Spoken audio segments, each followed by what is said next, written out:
মহান আল্লাহ সুবহানাহু ওয়া তাআলার দরবারে শুকরিয়া জ্ঞাপন করছি যে রব্বুল আলামিন ঐতিহাসিক এই হজের মৌসুম, হজের শেষ পর্যায়ে জিলহজ মাসের আজকের এই দ্বিতীয় জুমা, আইয়ামে তাশরিকের এই তৃতীয় দিনে সালাতুল জুমা আদায় করার জন্য আল্লাহ তাআলা আমাদেরকে যথাসময়ে তার ঘরে এসে বসার তৌফিক দিয়েছেন।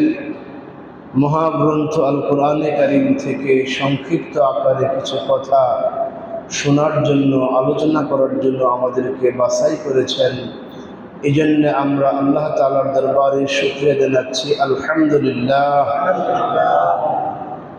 অসংখ্য অগণিত দরুদ এবং সালাম পেশ করছি আমাদের নবী, আখির নবী, বিশ্ব নবী, সাইয়্যিদুল মুরসালিন, খাতামুন নবিয়্যিন মুহাম্মদুর রাসূলুল্লাহ সাল্লাল্লাহু আলাইহি সাল্লামের প্রতি।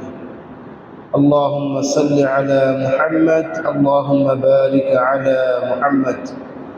সম্মানিত হাজিরিন, মহাগ্রন্থের আল কোরআনের ধারাবাহিক আলোচনায় আজকে আমি তেলাওয়াত করেছি সূরা কাহফের ৯৭ নম্বর এবং ৯৮ নম্বর দুটি আয়াতে কারিমা।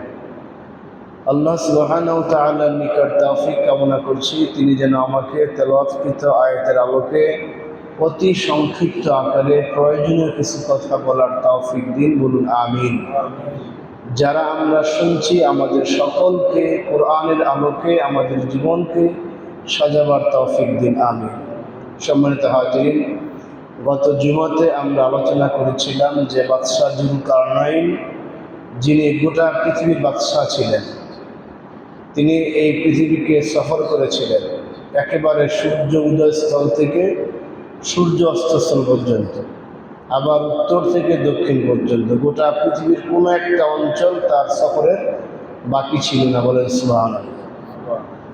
এরকম একজন বাদশাহ তিনি ছিলেন, ইনসাফের বাদশাহ ছিলেন, ন্যায় প্রতীকের বাদশাহ ছিলেন।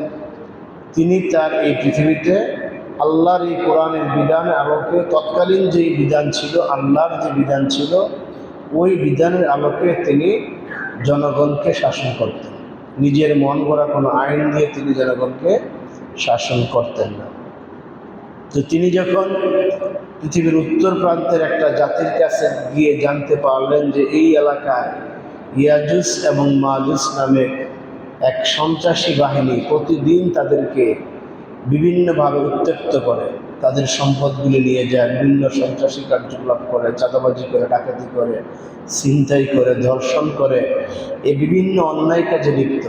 আর এই জাতি ইয়াজুজ বা মাজুজ বাহিনীর সাথে শক্তি তারা কুলাইতে পারে না, তারা দুর্বল ছিল।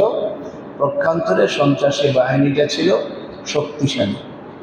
তখন ওই জাতি তাদের বাদশাহ যুলকারনাইনের নিকট দাবি করলেন যে আপনি আমাদের মাঝে এবং ইয়াজুজ মাজুজ তাদের মাঝে একটা দেয়াল নির্মাণ করে দেন, যাতে করে ওই সন্ত্রাসী বাহিনীরা এসে আমাদেরকে আক্রমণ না করতে পারে। প্রয়োজনে আমরা আপনাকে সম্মিলিতভাবে কর দিব, ট্যাক্স দিব বিনিময়ে। তো এই বাদশাহ যুলকারনাইন তাদের কাছ থেকে ট্যাক্স নেওয়ার প্রয়োজন মনে করলেন না। তিনি বললেন যে কলা মা মাক্কান্নি ফিহি রব্বি খায়র, তোমরা আমাকে যে টাকা দিবে তার চাইতে আল্লাহ তাআলা আমাকে অনেক অনেক বেশি সম্পদ দিয়েছেন, সুতরাং প্রজাদের কাছ থেকে ট্যাক্সের টাকা নিয়ে আমাকে এখানে দেওয়াল নির্মাণ করার কোনো প্রয়োজন নাই। তিনি খালি বললেন যে তোমরা ফাইনি বিকুওয়াতিন আজআল বাইনাকুম ওয়া বাইনাহুম রাদমা, তবে তোমরা আমাকে তোমাদের শারীরিক সহযোগিতার মাধ্যমে, কায়িক শ্রম দেওয়ার মাধ্যমে তোমরা আমাকে সহযোগিতা করো। শেষ পর্যন্ত সহযোগিতা কি হলো?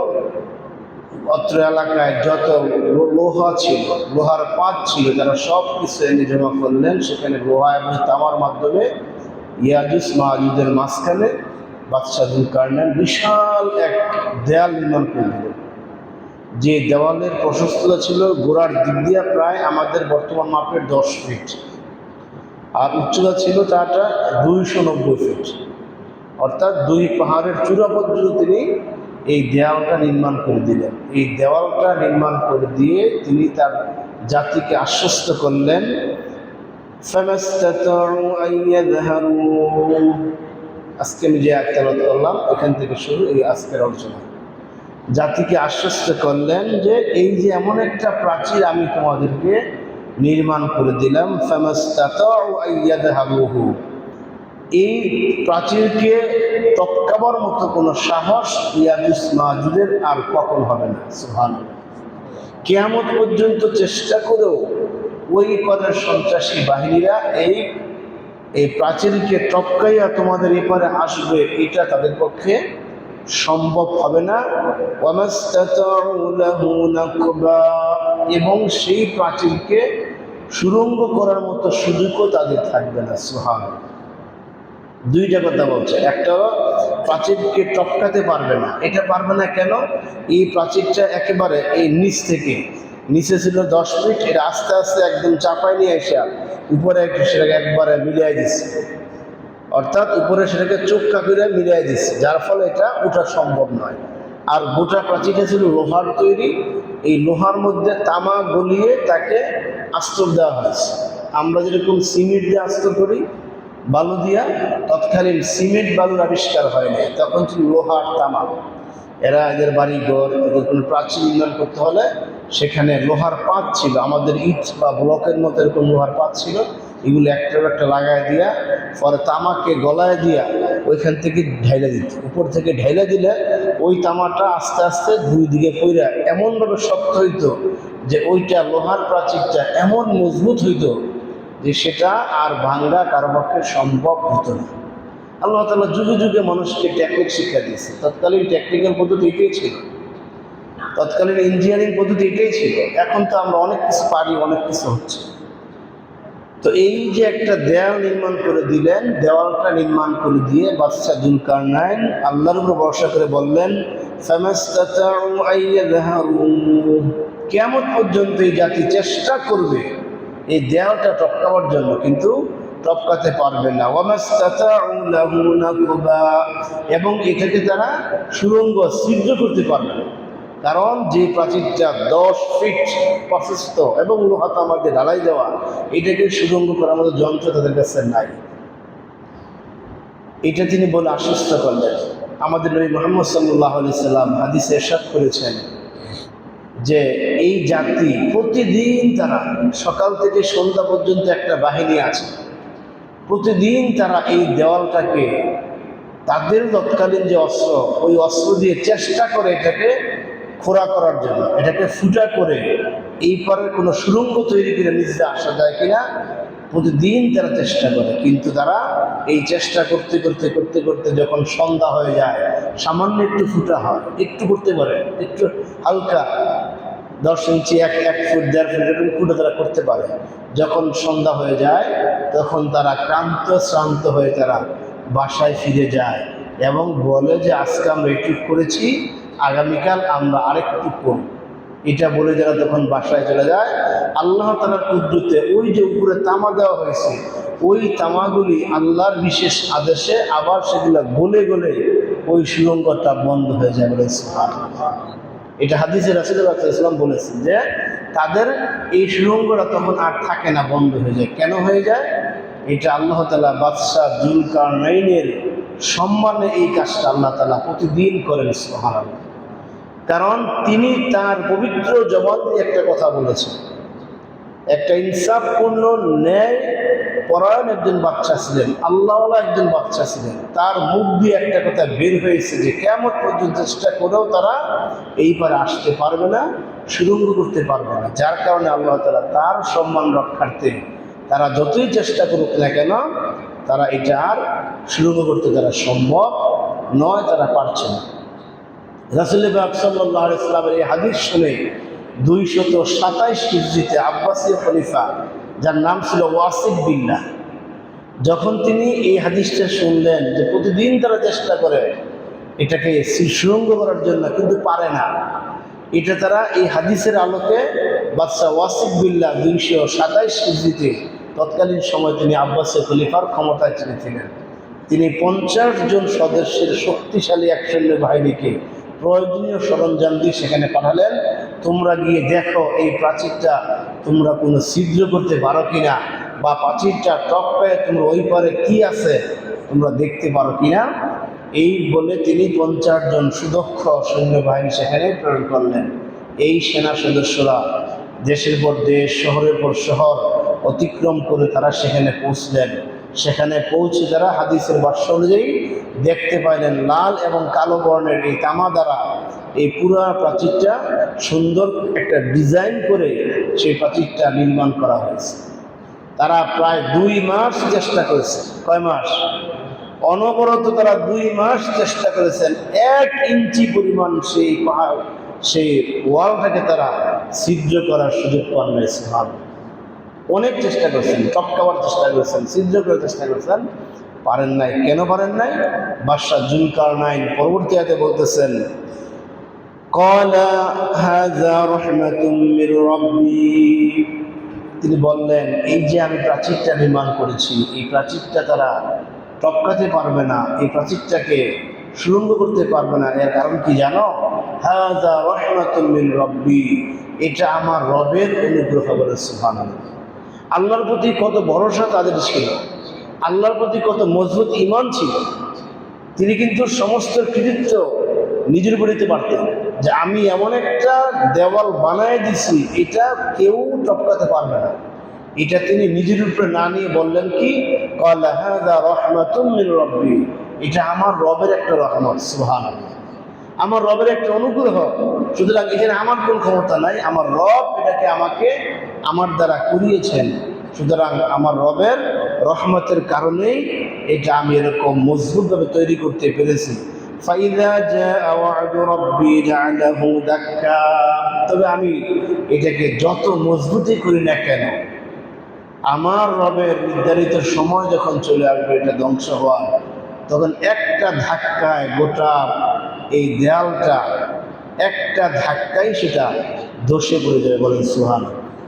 যে আমি এত মজবুত করে বানিয়েছি, কিন্তু এটা আমার রবের যখন একটা নির্দিষ্ট সময় আসবে, একটা ওয়াদার সময় আছে রবের, ওই সময়টা যখন আসবে তখন এটা একটা সেকেন্ড তাকে টিকে থাকার কোনো ক্ষমতা তার নাই। এটা যত শক্ত হোক না কেন, যত মজবুত হোক না কেন।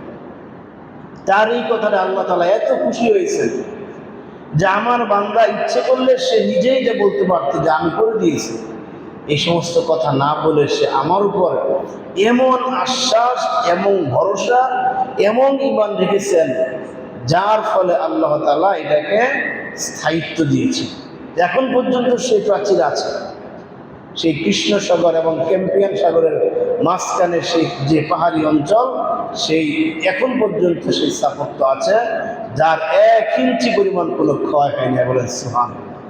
তবে আল্লাহ তাআলা ওয়াদা যখন চলে আসবে তখন কিচ্ছু থাকবে না। কুল্লু মান আলাইহা ফান ওয়া ইয়াবকা ওয়াজহু রাব্বিকা যুল জালালি ওয়াল ইকরাম। সূরা আর-রহমান আল্লাহ বলতেছেন 26 নম্বর আয়াতে, কুল্লু মান আলাইহা ফান, সব কিছু ধ্বংস হয়ে যাবে, এই আকাশ থাকবে না। ইযা সামাউল ফাতারাত ওয়া ইযাল কাওয়াকিবু ইনতাসারাত ওয়া ইযাল বিহারু ফুজ্জিরাত ওয়া ইযাল কুবুর বু'সিরাত।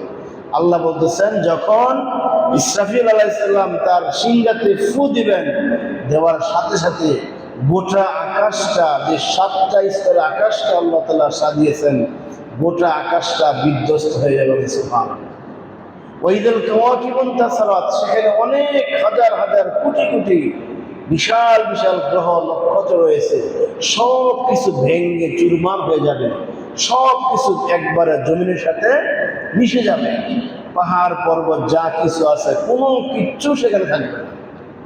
এটা আল্লাহ তাআলার কুদরত হবে শুধুমাত্র।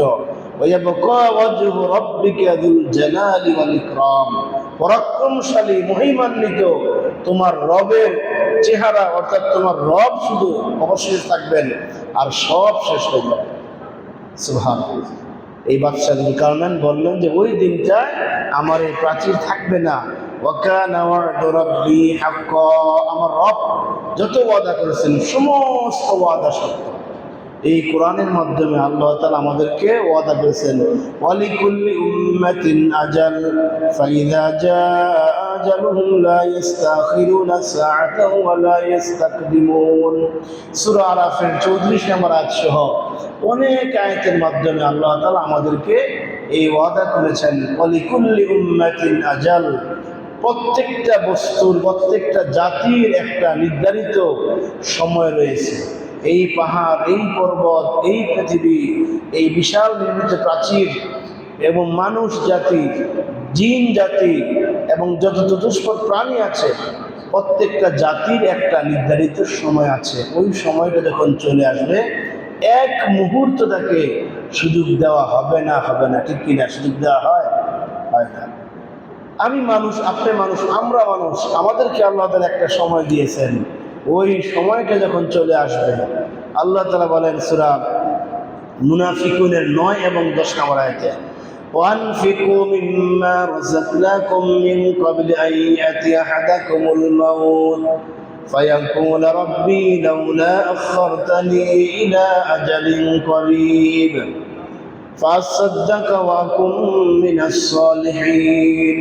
সূরা মুনাফিকুন আল্লাহ বলতেছেন, তোমরা আল্লাহর পথে খরচ করো, দান করো, আমি যে রিজিক দিয়েছি ওই রিজিক থেকে, মিন ক্বাবলি আইয়াতি আহাদাকুমুল মাউত, তোমাদের যে একটা নির্ধারিত সময় রয়েছে, একটা মৃত্যু, ওই শেষ সময়টা আসার আগ পর্যন্ত তোমরা আল্লাহর পথে খরচ করো, আমি যে রিজিক দিয়েছি। অর্থাৎ আল্লাহ তাআলা এখানে বুঝাতে যাচ্ছেন যে একটা নির্ধারিত সময় তোমাকে দিয়েছে। তোমার এই নির্ধারিত সময় যখন শেষ হয়ে যাবে, তখন তোমাকে এক মুহূর্ত আর সুযোগ দেওয়া হবে না। এই মৃত্যুর পূর্ব মুহূর্তে যে একটা অভিজ্ঞতা, যেটা পৃথিবীর কেউ কারো কাছে শেয়ার করতে পারে না। পারে? আপনার দাদা চলে গেছেন, বাবা চলে গেছেন, মা চলে গেছেন, আমার দাদা চলে গেছে, দাদা চলে গেছে, তারা কি কখনো এসে বলছে কাউকে স্বপ্ন যুগে এসে যে না বাবা, নাতি, আমি কিন্তু মৃত্যুর সময় আমাকে আজরাইল এসে এই আমার সাথে অবস্থা হয়েছে, সুতরাং তোমরা সতর্ক হও, এমনকি অভিজ্ঞতা তারা শেয়ার করতে পেরেছে কেউ? এটা সিস্টেম না, এটা সম্ভব না। আপনি আপনার প্রিয়জনকে, চলে যাওয়া প্রিয়জনদেরকে স্বপ্নে দেখবেন, অনেক কিছু দেখবেন, কিন্তু তারা আপনাকে এই কথা কখনো বলবে না যে আমার সাথে আজরাইলের যখন সাক্ষাৎ হয়েছিল তখন সে আমাকে এই কথা বলেছে, খবরদার তোমরা সাবধান হও। এরকম স্বপ্ন পৃথিবীর কেউ দেখে না, দেখবে। কিন্তু আল্লাহ তাআলা কোরআনে বলে দিচ্ছে, তোমার সামনে যখন আজরাইল আসবে তখন তাকে তুমি কি বলবে? তোমার কারো সামনে আজরাইল যখন চলে আসে তখন সে কি বলে? এটা আল্লাহ বলে দিয়েছেন সূরা মুনাফিকুনের এই 9-10 নম্বর আয়াতে, ফায়াকুল রাব্বি লাউলা আখখারতানি ইলা আজালিন করিব, তখন সে বলবে যে ভাই ফেরেশতা আজরাইল, আমাকে তুমি একটু সময় দাও, তোমার কাছে আমার রিকোয়েস্ট, তোমার পায়ে ধরতেছে, এক মুহূর্ত আমাকে সময় দাও, একটু সময় দাও আমাকে।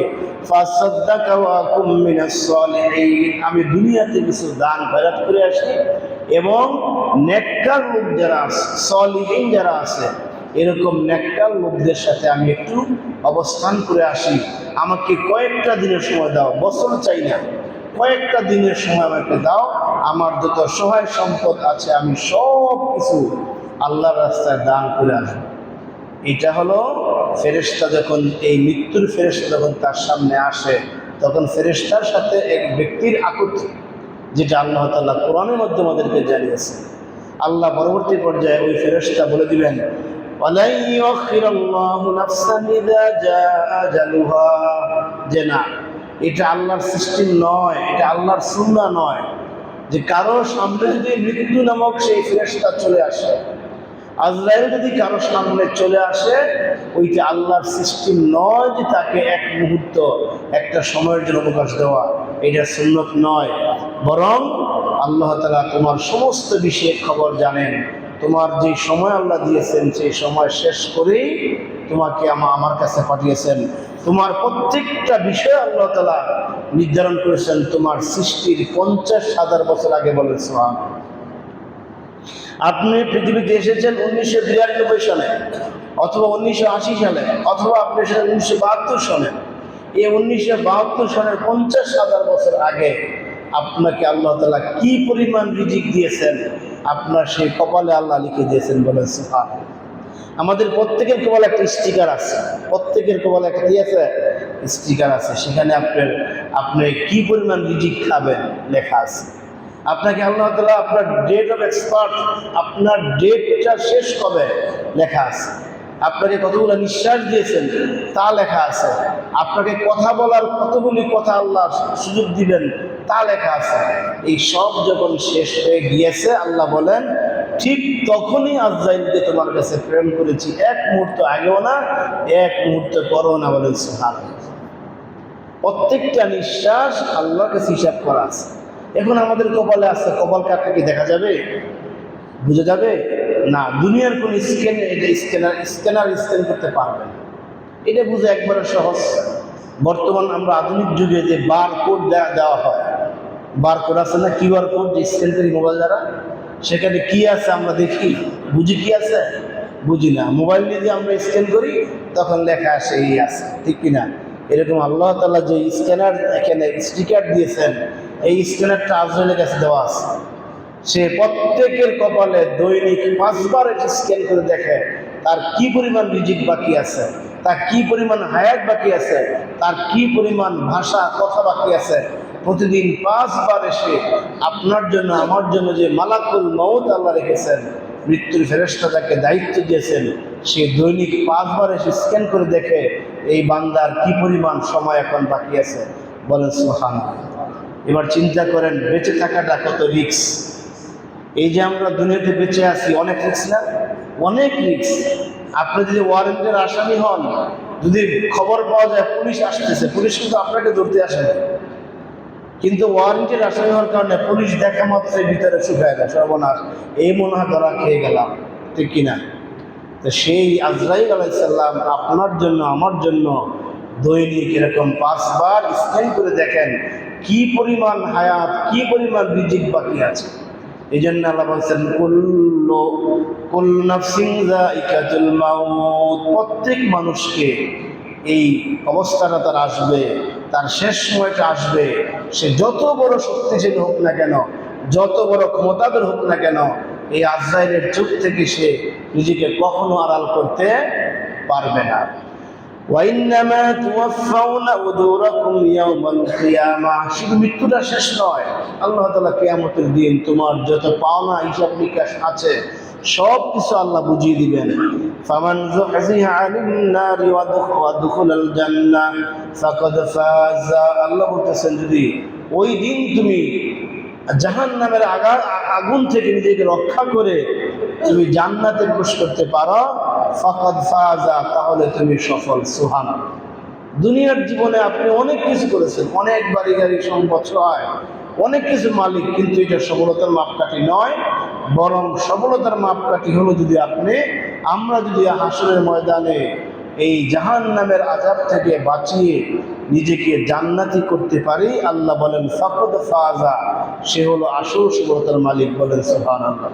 সম্মানিত হাজিরিন, এই জন্য এই বাদশাহ যুলকারনাইন এই প্রাচীরটা নির্মাণ করে দিয়ে এটাই বুঝতে চেয়েছেন, এই প্রাচীর এত শক্তিশালী যে পৃথিবীর কোনো মানুষ একে ধ্বংস করতে পারবে না। কিন্তু যখন ইসরাফিল আলাইহিস সালাম একটা ফিটকার দিবেন, একটা ধাক্কায় সেটা বিধ্বস্ত হয়ে যাবে। সেই প্রাচীরের তুলনায় তোমাদের জীবন কিন্তু একেবারেই ছোট, তোমাদের ক্ষমতা কিন্তু একেবারেই ছোট, তোমাদের শক্তি কিন্তু একেবারেই ছোট। সুতরাং আল্লাহ যখন তোমাকে ধরবেন, তোমার জীবন যখন শেষ হয়ে যাবে, তখন তুমি কিন্তু সাথে সাথেই তুমি শেষ হয়ে যাবে। এই জন্য খবরদার, আল্লাহ বিরোধী কোনো কার্যকলাপ তুমি করতে পারবে না, আল্লাহ বিরোধী কোনো কার্যকলাপ তুমি করতে পারবে না। দুনিয়ার জীবনে আল্লাহ তাআলা তোমাকে যেই পরিমাণ হায়াত, রিজিক এবং যেই পরিমাণ তোমাকে আল্লাহ তাআলা এখানে বেঁচে থাকার সময় নির্ধারণ করে দিয়েছেন, এই প্রত্যেকটা সময়, প্রত্যেকটা মুহূর্ত তুমি আল্লাহর জিকিরে, আল্লাহর স্মরণে, প্রত্যেকটা মুহূর্ত আল্লাহর বিধান অনুযায়ী তোমাকে পরিচালনা করতে হবে।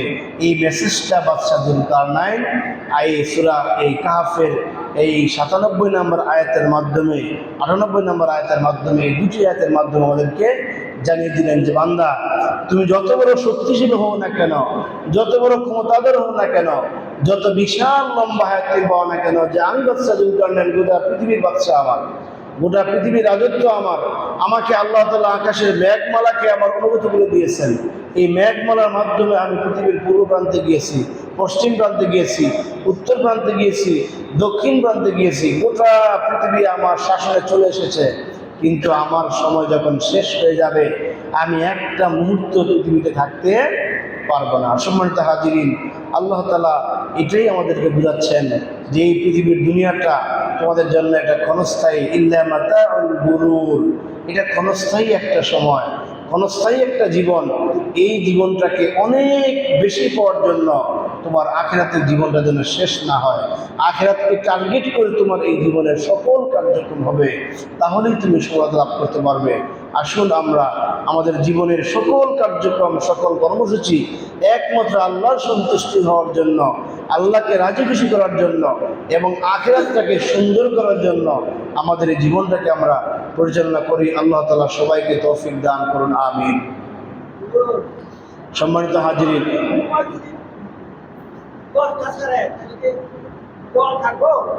থাকবো। সম্মানিত হাজিরিন, আল্লাহ তাআলার এই ঘরের জন্য আমরা প্রতি জুমাতে কালেকশন করে থাকি। আপনারা